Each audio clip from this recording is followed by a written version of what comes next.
The Prophet, peace be upon him, was sitting in the row of his Sahaba on the day of the Battle of Badr.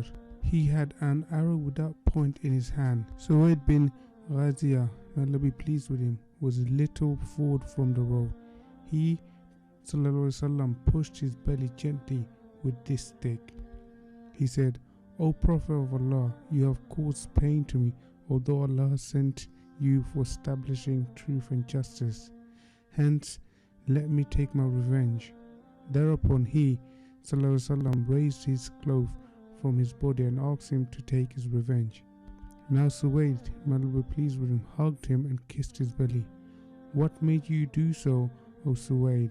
He ﷺ inquired. He submitted, You see what is lying before us.